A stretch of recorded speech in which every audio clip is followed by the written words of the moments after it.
Profes, aprovechamos la oportunidad hasta tanto se pueda conectar nuevamente el licenciado, que mañana comenzamos a las 10 horas. Recuerden que es el horario Argentina-Uruguay y contaremos con 2 conferencias por el equipo de la República Oriental del Uruguay, Pensamiento Computacional y la conferencia de Robótica Educativa. Además, les recordamos, principalmente a los docentes tucumanos que me están escribiendo por privado, que deben continuar el trayecto de formación en el aula virtual de nuestro ministerio. Es importante que completen todas las actividades que se encuentran en el aula. Muchísimas gracias.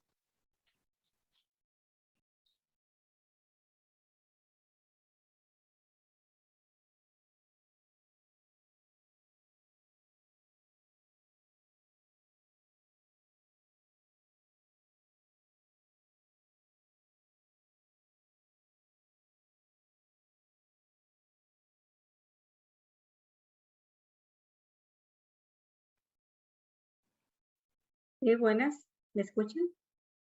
Sí, Gladys, perfecto. Necesito el permiso para compartir pantalla, por favor. Bien. Gladys, el permiso lo tiene Luis. Debe dejar de compartir él. Ya te tiene la tuya. Pues dile.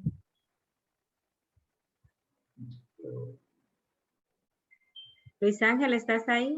¿Me escuchas? Sí, ya. Acuérdate que el micrófono está apagado. Yo necesito compartir pantalla ahora, por favor. Entonces dejo de compartir yo. Tú tienes la presentación ahí lista ya. La tengo en la mano. Ah, pues dale a compartir pantalla y inicias.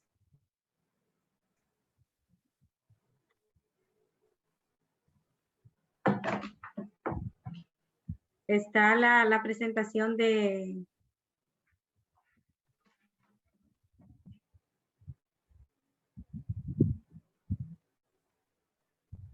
¿Puedes observar la pantalla ahí? Pausa.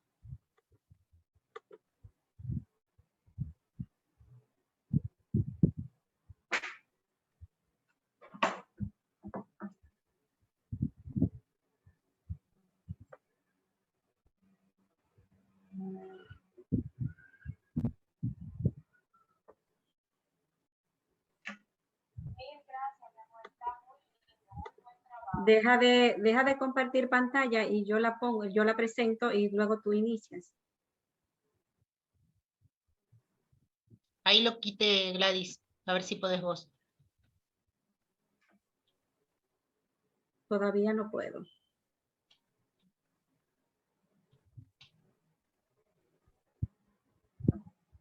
Dice que el HOT, en este caso, ha deshabilitado la participación de screen. Bien, ahí te Compartir paso. pantalla. Ahí te pongo para que compartas vos.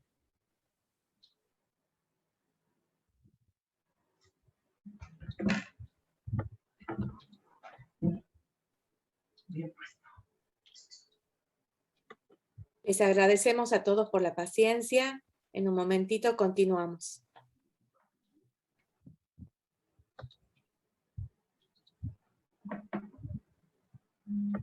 Ahora sí, Gladys. Ok. Gracias.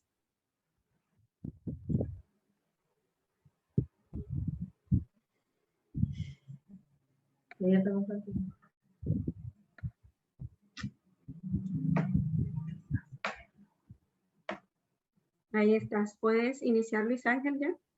Bueno, buenas tardes nuevamente. De más está que me presente y que justifique todo lo sucedido. Son cosas técnicas. Y nada, no vamos a hacer mucho preámbulo para ganar el tiempo, porque se va a hablar bastante.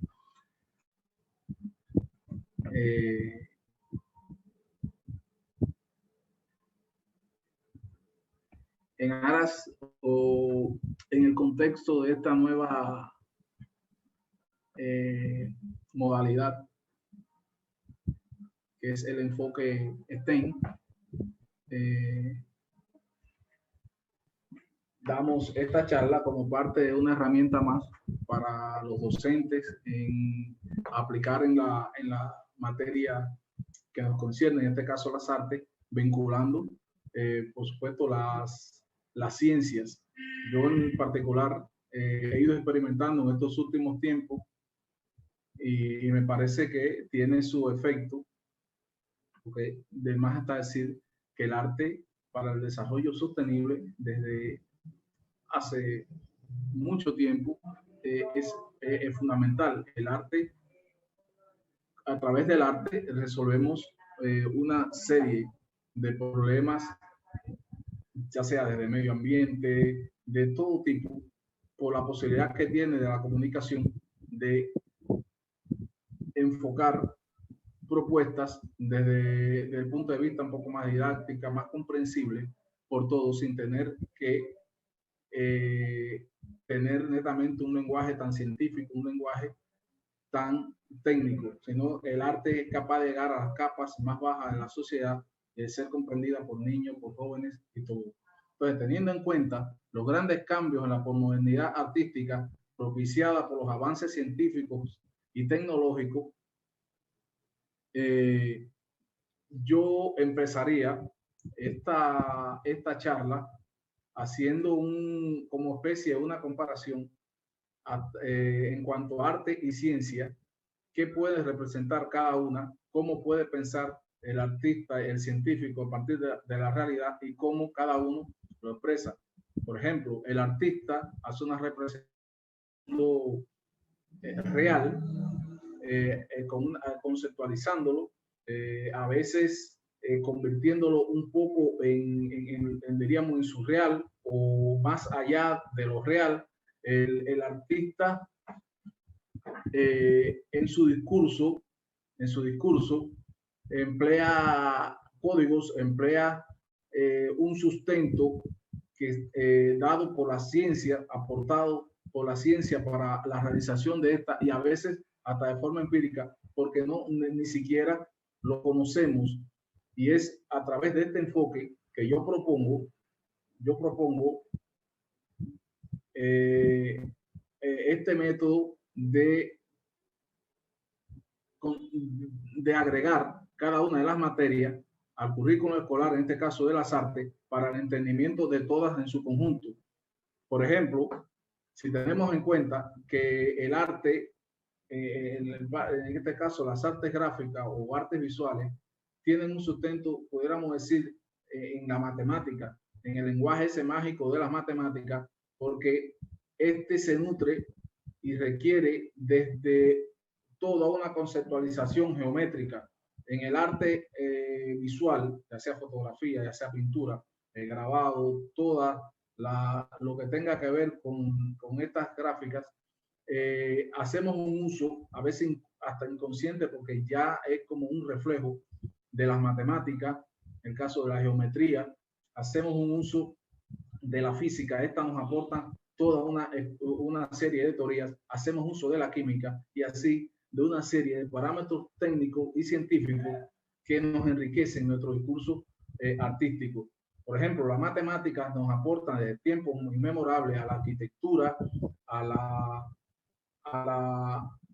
la pintura, una serie de parámetros como proporción, las proporciones, las relaciones de medida en forma general. Me voy a referir en este caso a la regla de oro de la composición, la llamada regla de oro o número áureo, o ha tenido varias designaciones y que fue muy utilizada en los tiempos remotos, como en la antigua Grecia principalmente, toda la construcción de lo que fue el templo, los templos que componen todo este conjunto ateniense en lo que es la Acrópolis. Y más adelante fue tomado, yo diría que como una receta en la postrimería, y nuevamente en los siglos que sucedieron, el arte, que no fue ajena a los descubrimientos a los descubrimientos científicos. El arte siempre ha ido a la par de la ciencia. En la medida que la geometría desarrolló, el arte desarrolló como forma de expresión, como concepto. Tenemos el concepto de plano, tenemos el punto como mínima expresión de representación, la consecutividad de puntos forman una línea. Tenemos el uso de la perspectiva utilizado por los artistas y, por supuesto, por la matemática, y toda una serie de elementos que, aplicados en conjunto, nos dan una belleza casi perfecta en el plano, en la representación, o ya sea espacial o planimétrica, de cualquier tipo que sea la obra, siempre que establezca o que cumpla con estas normas de composición. En este caso, por ejemplo, como decía ahorita, el número áureo, cómo ha sido aplicado desde la fotografía, la escultura, todas esas esculturas antiguas que cumplían con esta proporción divina, esta sección áurea, como se le llama, y que fueron hasta la actualidad, siguen siendo un referente por parte de los artistas, de los historiadores, de los restauradores, por supuesto, y de todo el que en alguna medida tiene que ver con las artes. Esta regla de oro, para mí en particular, que utilizo mucho este procedimiento, yo diría que es lo máximo que nos aporta la matemática para obtener la belleza sagrada. Yo diría que algo ya lo sublime en el arte y la perfección en cuanto a belleza. Una fotografía que cumpla con estas reglas, una pintura que cumpla con estas reglas, o una obra arquitectónica. Aquí tenemos, por ejemplo, el Partenón, que es basado en esa estructura áurea. Miren cómo cada coincidencia de un rectángulo áureo, por ejemplo,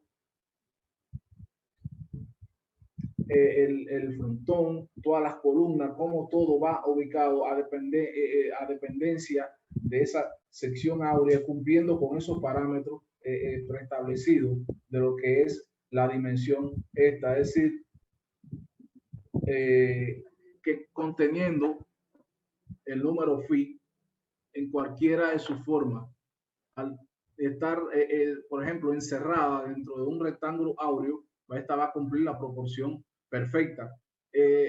Para un artista o para un estudiante, ya sea la materia de arte o la materia o cualquier materia, estos temas se tocan muy por arribita, muy elementalmente, y casi nunca desde el artista hasta el estudiante saben a plenitud el uso de esto, porque además a través de la historia muchos se han encargado hasta cierto punto de cuestionarlo. Entonces casi como que se borra de los currículos escolares en la formación. Pero ahora que estamos vinculando a la ciencia con las artes, yo diría que es una de las cosas que para el estudio de la geometría vinculada al arte es muy, algo fundamental. Es como renovar, es como aplicar los conceptos de belleza en nuestras representaciones. Por ejemplo, miren la fotografía cuando cumple con estas normas y con estos patrones a partir de la espiral de Durero o la espiral logarítmica, cómo da una proporción, una representación exacta de esa realidad. Por ejemplo, miren abajo una dentadura en el Coliseo Romano. El Coliseo Romano cumple con estas condiciones. Miren cómo hay rectángulos, pero no son rectángulos cualquiera, son rectángulos áureos que cumplen la proporción. Y como les decía, esa relación, esa sección dorada tiene el número phi, es decir, 1.618, etcétera, etcétera, etcétera, que cumplen estos parámetros. No, por ejemplo, el ejemplo abajo le puse una imagen de una dentadura, que eso en el caso de que la cirugía estética ha hecho gran uso de esto. Aquí le hago uso de le represento una máscara diseñada por cirujanos estéticos, partiendo de esta estructura áurea, por ejemplo, y de una serie de estudios realizados sobre rostros aparentemente perfectos, eso independientemente de la cultura, de todo, rostros que ellos creen aparentemente perfectos, y de un estudio de formas áureas, ya sea pentágono, ya sea triángulo, que cumplen con esta proporción de equivalente al número phi, han creado esos patrones, y supuestamente cuando se encierra cualquier rostro humano a ese patrón de belleza, está bastante perfecto. Por supuesto, esto no es, independientemente de todo ese como diría yo, de derroche de tecnología y de dibujos, de cosas para demostrar esa belleza. Yo diría que esa belleza no está dada tanto por eso como por una simetría perfecta. Las cosas en simetría, nuestro ojo las ve perfectas, las acomoda. Hay una curiosidad, y es que, volviendo al tema de la arquitectura, todas estas construcciones de la Acrópolis de Atenas tenían pocas líneas rectas, casi todas las líneas eran con alguna convexidad o concavidad, y era el ojo humano quien las perfeccionaba, quien las llevaba a ser rectas. Por lo tanto, estos son patrones hasta cierto punto muy relativos, muy relativos.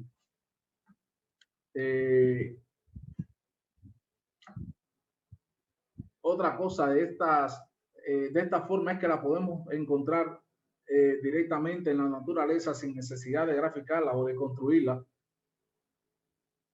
ya sea en la posición de los pétalos de una flor. Siempre van a responder el número de pétalos, por ejemplo, a un número áureo, o tiene 1, o tiene 2, o tiene un 5, y así toda la consecutividad esta. Miren lo que le explicaba en la posición de la columna y cómo todo está enmarcado dentro de ese rectángulo áureo. Y por supuesto esto le da una belleza increíble. Y no quiero hacer énfasis nada más en la matemática como aporte a la pintura, a las artes visuales como tal, porque tendría que pasarme la tarde entera hablando, y a esta velocidad que lo estoy haciendo voy a ser poco entendido, ya por los problemas que hemos tenido del tiempo, etcétera, etcétera. Todas son función de factores, son un cúmulo de factores, en este caso científicos y conceptos, que nutren y que le sirven de soporte a las artes en general, ya sea música, ya sea pintura. En este caso, en la pintura, por ejemplo, la física nos aporta toda una serie de teorías. La física, por ejemplo, en la física geométrica, por ejemplo, nos hizo entender el uso de una serie de lentes y de equipos para el mejoramiento de la observación, para la aplicación de una serie para experimentaciones, más bien para observaciones y análisis a partir del desarrollo de los lentes y de toda esta geometría física. Fuimos capaces hasta de observar astros, hasta con pequeños cristales, ya sea de sodio, como aquellos utilizados por Kepler, que nos permitieron hacer un análisis espectral, es decir, a partir del color, haciendo ver ya el color no como algo matérico, como algo palpable, sino que hay una naturaleza detrás de ese color, que en este caso pudiera ser o es la luz. Luis Ángel, quien se encargó de estudiar el rayo luminoso como tal. Luis Ángel, dime. Disculpen a todos. ¿Me puede decir cuál es, si puedo seguir a la siguiente? No hay ningún problema, ¿oíste? Sí, claro, claro. ¿Puedo seguir entonces? Tú me dices cuál voy poniendo. Sí. Y esta óptica geométrica, que por supuesto se encarga del estudio de los rayos, y aquí el físico entre nosotros domina mucho más esto, la luz como tal, su comportamiento, y que a la vez, más tarde con los experimentos de el famoso experimento de Newton, no sé si usted lo recuerdan, en un cuarto oscuro, una cámara oscura, hace pasar un haz luminoso y lo descompone a través de un prisma y obtiene lo que es el espectro solar, que yo diría que es la verdadera paleta de color, la paleta del sol, la paleta del sol, los 7 colores espectrales. Y esto a la vez casi es, yo diría que la naturaleza real de lo que usamos nosotros como color. Nosotros usamos una paleta matérica, una suma aditiva, pero que tuvo su origen en esas experimentaciones de lo que es la suma de la llamada, en este caso, suma sustractiva. Divergen un poco las teorías, por ejemplo, la suma en los colores esos, en estos colores de la luz, por ejemplo, si se mezclan, obtenemos el blanco, que el negro, por ejemplo, es la ausencia de luz, en la ausencia de luz, el blanco, luz, en nosotros en la paleta, por tener el pigmento, por tener el color, ya sea, como le decía ahorita, matérico, hacemos un procedimiento casi a la inversa. Nosotros mezclamos el color y obtenemos negro, por ejemplo. Obtenemos negro. Toda esta teoría, como dice, la óptica física estudia los fenómenos luminosos e investiga cuál es la naturaleza de la luz. Se preocupa por los fenómenos físicos como la interferencia, la polarización o difracción, partiendo de que el color no existe, que es una sensación fisiológica y psicológica ante un estímulo de la retina. Por supuesto, es tan así que cuando nosotros damos estos temas a nuestros alumnos, yo, por ejemplo, acostumbro a decirle algo muy, muy elemental. Si bajamos a una profundidad X, perdemos toda luz, no estamos sobre influencia de ningún tipo de luz, y como lo vemos todo oscuro, negro, prácticamente todo carece de color. Por lo tanto, no existe ese tal color, existe el espectro, existe el color que a una naturaleza determinada nos ofrece, absorbe determinados rayos del sol y nos devuelve otra.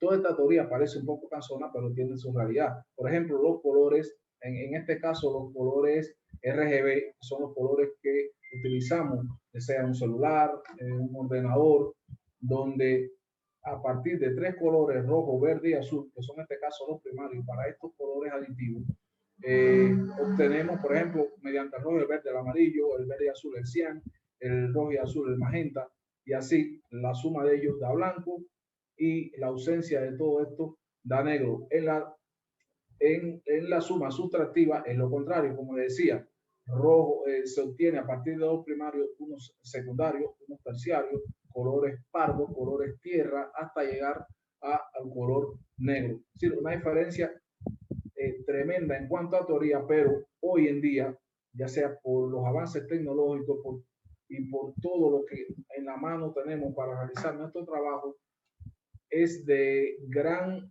importancia enseñar eso a nuestros alumnos, por ejemplo. No es lo mismo pintar un lienzo que hacer un arte digital en un ordenador, donde usted va a tener que recurrir a la paleta esta que nos ofrece la máquina, que es totalmente en RGB.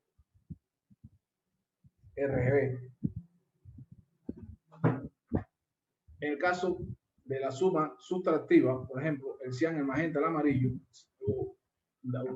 nos da verde, el amarillo, el cian, el magenta y el amarillo dan rojo, y así, como decía, el amarillo y verde y azul, verde, el amarillo, magenta, rojo, el magenta y azul, el magenta y cian, azul. Todo esto parece elemental y repetitivo, pero es enseñarle al alumno que la relación existente y intrínseca a la vez entre estas artes y la ciencia. ¿Qué nos aportan esta ciencia para nuestro desarrollo como artista o como diseñador o sencillamente como un realizador gráfico cualquiera, aunque no lleguemos a ser profesional. Este no es el único aporte que pudiera darnos, por ejemplo, la física en el caso de las artes, pero sí yo diría que es una de las más grandes, esa teoría del color. Yo siempre parto, claro, yo siempre parto y alguien pone algo ahí, el compás áureo es muy útil en la cirugía, claro, eso es un compás que ya está graduado con el número áureo y a la hora de hacer operaciones en el rostro humano, por ejemplo, de cualquier parte, él automáticamente que usted toma una medida, por ejemplo, del labio, ya da la relación con el ancho de la cara porque es automáticamente como si calculara esa sucesión áurea. El ancho de la nariz, por ejemplo, con respecto al labio, como debe ser perfectamente así. Eso es el uso que se le da a este instrumento. Miren, por ejemplo, aquí, volviendo al tema de la óptica, cómo se representa y se compara el ojo con una cámara oscura, ¿ves? Y todo, la forma circular del ojo, la córnea, la pupila, todo, y con las funciones que ésta tiene para realizar la visión. Por ejemplo, el cristalino nos permite, nos regula la cantidad, se refleja en el cristalino como lente biconvexo. Es de gran importancia la visión, ya que este absorbe o elimina los rayos que pudieran ser necesarios, dañinos, por ejemplo, hasta a nuestra vista, y todo el iris, la córnea en general, todo, cómo tiene una función en este proceso de la visión hasta llegar al nervio óptico, y este por supuesto da la información al cerebro.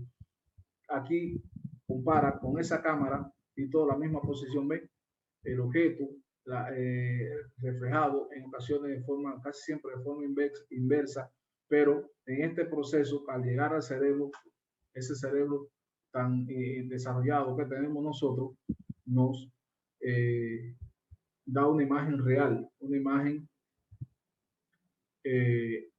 tal y como la vemos. Pero como estamos hablando de óptica y como estamos hablando de colores, de sustracción, de adición, vale, y haciendo, mezclando esto, por supuesto, con otras ciencias, como podríamos decir la biología o la referente a la ciencia de la salud, esto nos da pie también al uso del color como diagnóstico, por ejemplo, de algunas enfermedades de la vista. Según la asimilación del color, podemos saber hasta qué punto es perfecta nuestra visión o si somos ciegos para algunos colores o sencillamente padecemos de alguna especie de daltonismo. Cuando confundimos esos colores es precisamente porque la asimilación de las ondas de esos colores no, porque tenemos alguna impedimenta para asimilarlas, por ejemplo, de cómo estas son emitidas. Y de ahí viene toda la ceguera para algunos colores, que es el daltonismo, y la ceguera total de los colores, que sencillamente es ceguera una vez que no vemos, no somos capaces de asimilar ningún color, de detectar ningún color, estamos ciegos porque precisamente todo lo que vemos son sensaciones, son colores, son oscilaciones en el espacio, son longitudes de onda que entran dentro de nuestro espectro visual y somos capaces de contemplar la forma por ese color. Por eso les decía que en la oscuridad total no percibimos forma. ¿Por qué? Porque este no existe. Percibimos el color dado por estas, y como color y como onda tienen distintas posibilidades, ya sea de forma de difracción, refractarse. Tenemos, yo siempre pongo el ejemplo de la descomposición, por ejemplo, de la luz en pequeñas partículas de agua, el arco iris, y le explico a los niños, a los alumnos, de dónde viene esto. Y eso, aunque no lo creamos, los motiva a buscar, a saber qué es el arcoíris, qué condición física tiene que cumplirse para que esto suceda. Lo mismo, y pasando a otra, puedo hablarle de la química con respecto a las artes, en este caso a las artes visuales también, el uso que ha tenido desde aquellos alquimistas en tiempos remotos hasta la química ya de hoy organizada y se habla de química orgánica, química inorgánica, sí, la química del carbono, la química de la química orgánica como química del carbono, es la muy usada, ¿sí? Y la química inorgánica, y esta nos aporta desde pigmentos, desde los soportes a realizar nuestra pintura como tal, pero también es la que se encarga de su conservación y la que pasado un tiempo X nos ayuda con una serie de procedimientos químicos, análisis de pigmento, de tejido y todas esas cosas en su conservación. Y uno de los métodos usados por ya sea la geología, sea por la ciencia para obtener, por ejemplo, la edad de muchos sucesos en el tiempo, ustedes saben que es el uso de isótopos del carbono o sencillamente el método del carbono 14 para obtener, para saber la edad de muchas cosas perdidas en el tiempo, cosas muy antiguas que por otros métodos no se pueden obtener. Todo esto en conjunto, todas aportan y han hecho que el arte se vaya tecnificando, que el arte se vaya cada día más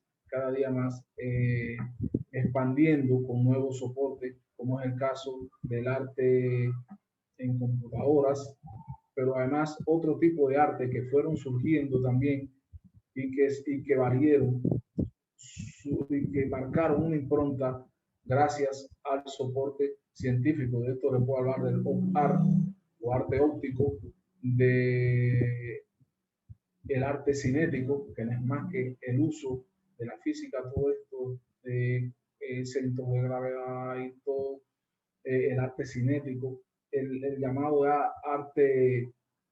el arte objetual, que en un tiempo pudo estar muy cerca de lo que fue este arte óptico, este arte cinético, porque fue casi una mezcla, y así todos los procesos, desde el Renacimiento como periodo más estudiado del arte hasta la actualidad, se valieron del desarrollo, de lo que iba sucediendo.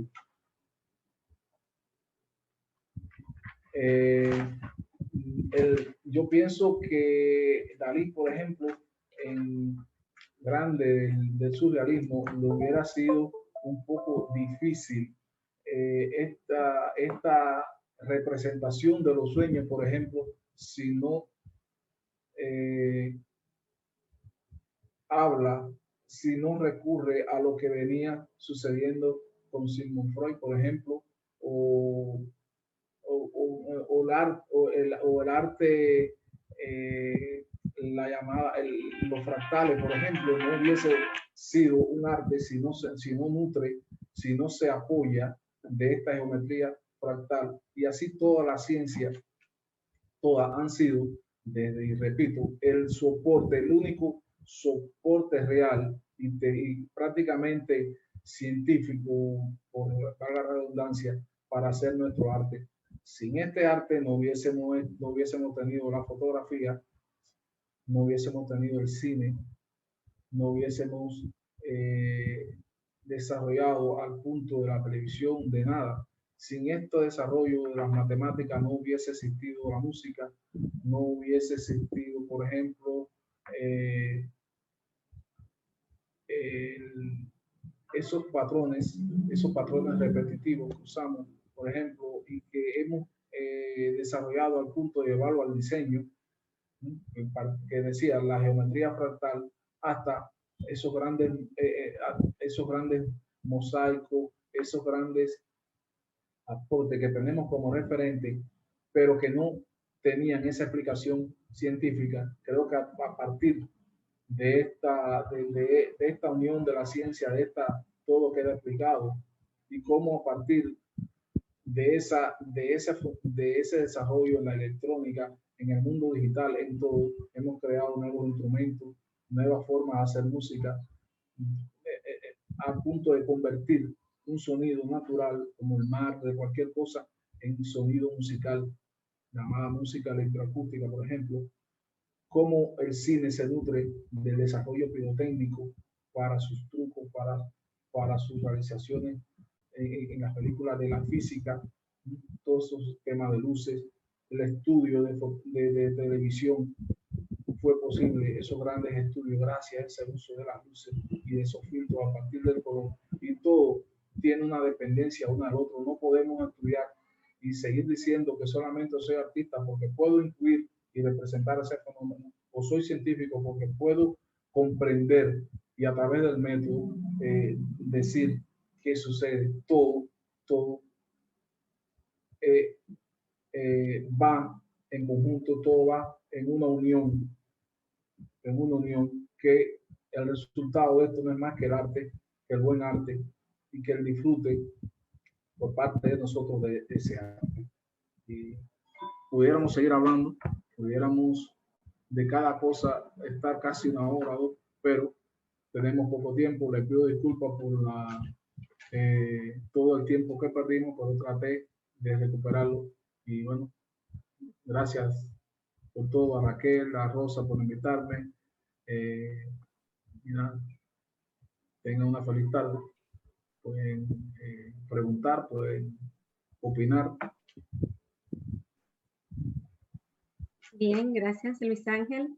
Y disculpa con las diapositivas que no, como no tengo armado un discurso en mi cabeza, no sé la secuencia, tú sabes.